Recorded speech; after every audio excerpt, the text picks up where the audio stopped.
Assalamu alaikum warahmatullahi wabarakatuh. Arúgbó fọ́lọ́wọ́n bá akábọ̀ síbi ètò wa lẹ́ẹ̀kan sí gẹ́gẹ́ bí ohun tí à ń bá bọ̀ òun náà ni pé àwọn àǹfààní tó ṣe pé ní a lè rí níbi ìmójútó àsìkò wa àti ìdarí àsìkò wa. Nísìnyí ẹ yẹ kí a tún yà sí abala bòmí òun náà ni bó gan ni kayfa nastafid wa nantafi' min awqatina aw bi awqatina, ọ̀nà wo la fẹ́ fi gbà orí bí ṣàǹfààní níbi àsìkò wa gan-an, ọ̀nà wo la gbà rí bí ṣe invest àsìkò wa, mẹ́sìn ọ̀nà wo ìṣesí wo ni a máa fi di wípé ní tó bá tiẹ̀ ti ṣẹlẹ̀ a ní mo mọ̀ rí pé alhamdulillah mo rí àsìkò mi lò ní báyìí yóò dá kí a kọ́kọ́ pẹ̀rọ wa ṣàkíyèsí pé ní gẹ́gẹ́ bí mùsùlùmí ẹ rí i pé àdìsá nàbà Muhammad sallallahu alaihi wasallam ìtí ànábà Muhammad sallallahu alaihi wasallam ti ń sọ fún wa ń bẹ̀ wípé amaru ummati bayna 60 wa 70. So asìmọ̀ sọ fún wa pé ní amaru ummati bayna 60 wa 90. So wọ́n ní riwaya kan. So ìta fẹ́fà yẹn bẹ̀rẹ̀ náà ni pé ní arábìnrin ma tajawaza dhalika illa al-qalil. Ànábì wa Muhammad sallallahu alaihi wasallam wọ́n ní tó kù tí àwọn àlè ọmọ mi ó máa lò láyé òun náà ní láàrin 60 sí 90. Tí àdìs kan ló láàrin 60 sí 70. Èyí tó bá wò jẹ́ láàrin 60 sí 90 ni Ànábì sọ fún wa pé ma tajawaza dhalika illa qalil. Díẹ̀ náà ni ó máa tayọ 90.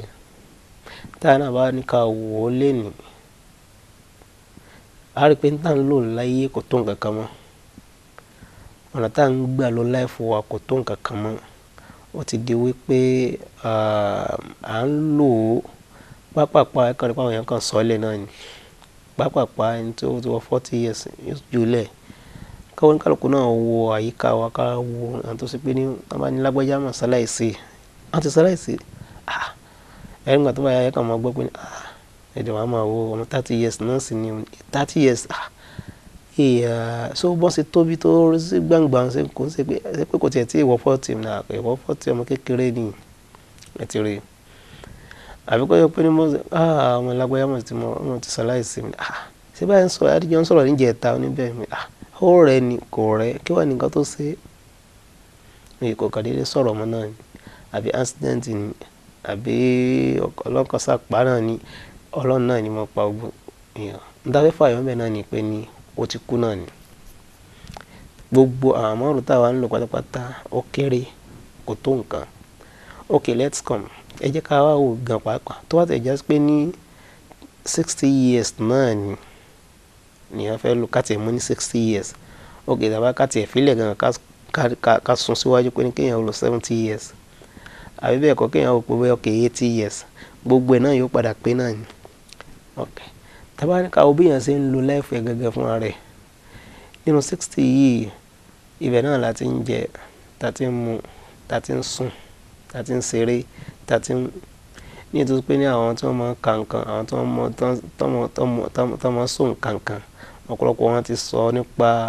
iye tá à ń lò fún oorun wa, iye tá à ń lò fún jíjẹ wa, iye tá à ń lò ní tọ́ílẹ̀tì wa, iye tá à ń lò fún just leisure time. Pé ọmọdé ènìyàn yìí ń gan ó ti kó gbogbo yìí ń gan ti kó ìdajì tọmọdé ènìyàn fẹ́ lò láyé. Okay, tó bá jásí pé ní nǹkan tó kọ̀ fẹ́ lò láyé 60 ni a jẹ́ pé ní nǹkan bí 30 ó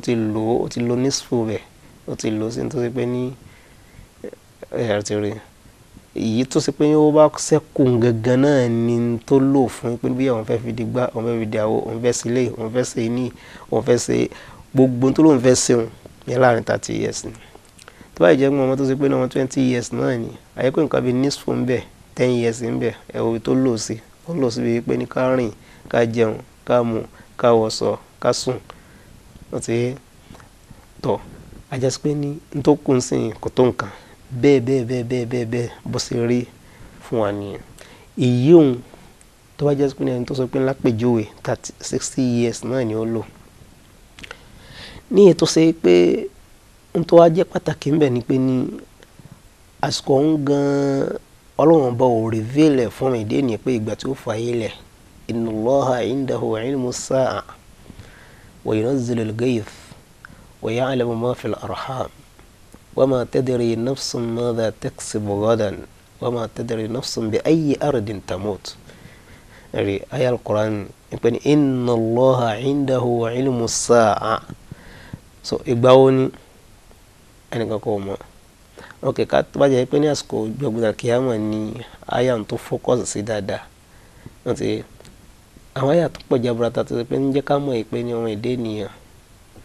tó bá ti sọ́lẹ̀ tó bá tásìkò yẹn bá ti tó ó parí ní àmọ́gbàtà kò qul innal mawta alladhi tafirruna minhu fa innahu mulaqikum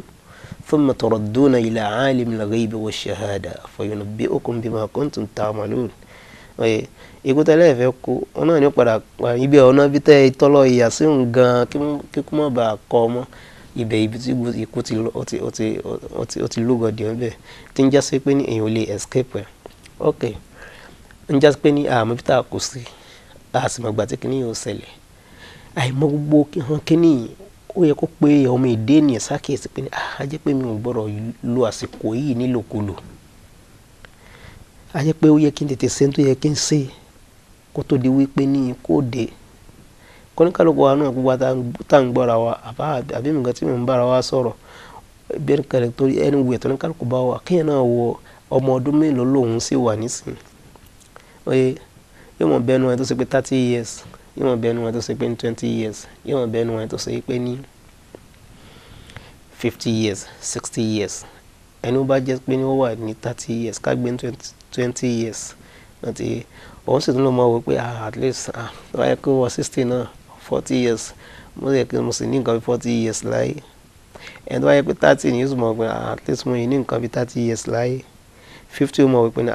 kìíní mọ̀ ń so mọ̀ nǹkan bí 10 years àbí 20 years náà ló mọ̀ ń kó àti so èrò tọmọ èdè ènìyàn nù àtọ́rọ́ Ọlọ́run sọ Ọlọ́run fi hàn wá ìgbà wo lọ ní kálukú òkú ìyí nǹkan tiẹ̀ wá sọ pé ní èèyàn wá mọ̀gbà tó fẹ́ kó ọ̀hún ṣé kò ní pé ni àtọ́rọ́ ẹ̀ jẹ́ pé ní èèyàn gbọ́dọ̀ waste time ẹ̀ ábìlì tẹ̀sán Ọlọ́run wá fi hàn ẹnì kankan ìgbà wo ni ó fa ilẹ̀ àti ìgbà wo ni ó jẹ́ Ọlọ́run bá ní pè àti gbogbo ni ó kù sí gan kí ni wọ́n máa ṣe lọ́wọ́ àti gbogbo àwọn kankan kíní sí ni wọn gangan ni wọ́n ń pè ní tó gbèsè láyé àṣìṣe ẹ̀gán náà nù tọ́lá ẹ̀ ní Al-Qur'an fi pé sí àkíyèsí ní ọlọ́pàá ọjọ́kan náà àwọn ààyè lóríṣiríṣi ẹ pé ẹ̀yin tẹ́ jẹ́ mùsùlùmí Ọlọ́run sọ ó ń gbà tó Ọlọ́run sọ Suratul Mu'minin ó fi ń ìwáàsí ní jẹ́ fáwọn àtàjẹ́ mùsùlùmí ìpè àwọn kèfèrí ẹ̀rí kèfèrí hatta idha hadara ahadahumul mawt qala rabbi irji'un la'alli a'malu salihan fima taraktu kalla Ọlọ́run sọ pé ní àwọn kèfèrí nígbà tó bá dé pé ní ikú ti ń dé tí kò bá dé bá lójijì qala rabbi irji'un tó náà ti rí pé ní ikú ti dé tí a bá padà dé a padà máa bá ilé ìlọ. Assalamu alaikum warahmatullah.